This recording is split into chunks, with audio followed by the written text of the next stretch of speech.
ఒక స్క్రీన్ లో కనిపించాలంటే మూవీకి వెళ్ళొచ్చండి. బాగున్నారు.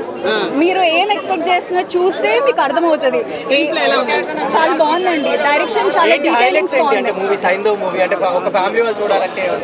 ఫ్యామిలీ ఇప్పుడు ఫ్యామిలీ అంటేనే ప్రేమలు కదండి. ఆ ప్రేమ మొత్తం థియేటర్ లో కనిపిస్తుంది.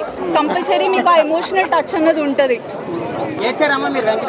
తిరిగేయండి రాకుండా ఉంటాయా? చాలా బాగుందండి. అవి ఇంకా చెప్పే బాగుందండి. Every one performance is very good. అంటే ఒక్కొక్కళ్ళు చిన్న రోల్ పెద్ద రోల్ అలా ఏం లేదండి. ప్రతి ఒక్కరిది చాలా ఇంపార్టెంట్ అండ్ క్రూషియల్ రోల్స్ ఉన్నాయి. సో ఒకళ్ళు తక్కువ ఒకళ్ళు ఎక్కువ, వీళ్ళది ఎలా ఉంది డెబ్యూ ఇలా ఏం లేదు. Everyone is doing good. Everyone's act is good. కొత్తగానా మొత్తం కాన్సెప్టే కొత్త అండి. అంటే కొత్త ఒక రేర్ డిసీజ్ గురించి చెప్పడము, like how it is and all అన్నది మీకు కొత్త నాలెడ్జ్ వైజ్ కూడా మీకు అంటే తెలియని గురించి అంటే చాలా ఉన్నాయి. అవి మీకు చెప్తున్నారు. కొంచెం తెలియనివి తెలుసుకునేవి ఉన్నాయి. మీకు ప్రేమలు ఉంటాయి. సంక్రాంతి ఫిలిం అండి. ఆ వైబ్ ఉంది. వెళ్ళి చూడొచ్చు, ఎంజాయ్ చేయొచ్చు. ఫ్యామిలీని కాపాడుకోవాలంటే ఆ మాత్రం యాక్షన్ ఉండాలి కదండి. నేను 4.5. కింద పడిపోయి నవ్వాలి అన్నంత కామెడీ ఉండదు, but you will have that laugh.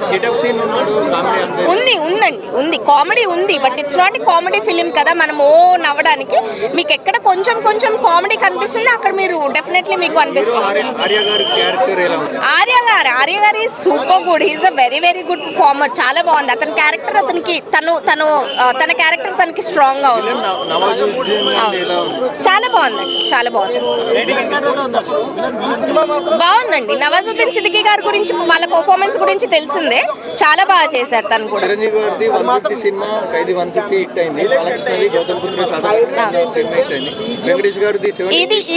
ఇది పక్కా హిట్ అండి. పక్కా హిట్ ఇది. చిన్న పిల్లలు కూడా చూడొచ్చండి. వైలెన్స్ అంత ఎక్కువ చిన్నపిల్లలు చూడలేనంత వైలెన్స్ అయితే ఉండదు. ఎమోషన్ ఉంది, బేబీ ఎమోషన్ ఉంది, ఫాదర్ అండ్ డాటర్ ఎమోషన్ కనిపిస్తుంది మీకు అక్కడ. సో చూడొచ్చు.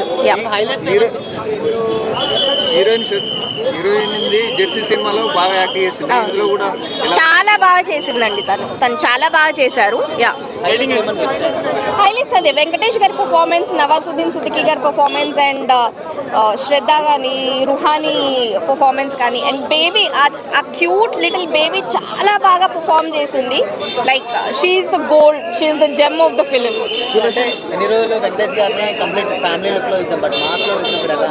చాలా బాగుందండి. చాలా బాగుంది. వెంకటేష్ సార్ని ఘర్షణలో కూడా చూసాం మాస్ లుక్ లో. చాలా ఇయర్స్ తర్వాత అట్లాంటి ఒక పర్ఫార్మెన్స్ గురించి వెయిట్ చేస్తున్న వాళ్ళందరికీ ఇది ఒక మంచి మూవీ అండి చూడడానికి. బాగుంది సినిమా. చాలా బాగుంది. సైన్స్ బాగుందండి. Meaningful movie. బాగుంది. సినిమా మొత్తం చూసాక ఇలాంటి రోల్స్ అయితే వెంకటేష్ గారే చేయాలని నాకు అర్థమైంది. వెంకటేష్ గారు ఏజ్కి తగ్గట్టు చేశారు రోల్. అవేవో డాన్సులు, గాల్లో ఎగిరి కొట్టడాలు అయితే లేవు. భూమి మీద నుంచొని కొట్టారు ఆయన. మీకు బాగా బాగుంది. బాగా నచ్చిన scene is all daughter. Whenever Venkatesh garu ఆయన కూతురుతో ఎప్పుడైతే కనిపించారో ఆ సీన్స్ అన్నీ ది బెస్ట్. బికాజ్ ఆయన సెంటిమెంట్ వెంకటేష్ గారు తప్ప ఇంకెవరు పండించగలుగుతారు? ఇంకెవరు చేయలేరు అలాంటి సెంటిమెంట్. చాలా అది ఆ సీన్స్ మీనింగ్ఫుల్గా ఉన్నాయి. ప్లస్ ఆయన రిలేషన్ ఆయన డాటర్తో, ఆ డాటర్ని ఎలా కాపాడతారు ఆ మెడికల్ ప్రాబ్లం నుంచి. ఈ సినిమాలో వెంకటేష్ గారు సైకోలా ఉన్నారని చెప్పి విన్నాను. సైకో పేరు, బట్ యాక్చువల్లీ సైకోలా ఉన్నారా వెంకటేష్ గారు? కాదు, సైకో. నో ఆయన పేరు నుంచి అలా వచ్చింది. సైందవ్ కోనేరు పూర్తి పేరు. సో సైకో అలా కలుపుకున్నారు అంతే. డైరెక్టర్ కూడా శైలేష్ కోలాను కదా, సైకో ఎలా కలిపాడో డైరెక్టర్ బ్రాండింగ్ అక్కడ హీరోకి కూడా అలానే సైకో అని కలిపేసుకున్నారు. కానీ but actually he's not at all a psycho. Matured character ఇది. వెంకటేష్ ఫ్యామిలీ హీరో కదా, ఒకేసారి ఇలా మాస్ యాక్షన్ కి కనిపించేసరికి ఎలా అనిపించింది? ఇది మాస్ కాదు, యాక్షన్ మూవీ. మాస్ ఆడియన్స్ కి మాత్రమే నచ్చుతుందని అనట్లేదు, but it's an action movie, meaningful action movie. అవును, ఫ్యామిలీ ఆడియన్స్ కి వాయిలెన్స్ ఉంది కాబట్టి నచ్చకపోవచ్చు, నాకు తెలీదు. అంటే వాయిలెన్స్ ఉంటే వాయిలెన్స్ నచ్చదు అనుకున్న వాళ్ళకైతే నచ్చదు. బట్ ఆ స్టోరీకి మరి ఆ వాయిలెన్స్ కావాలేమో. లేదండి, నా కూతురు అయితే భయపడింది.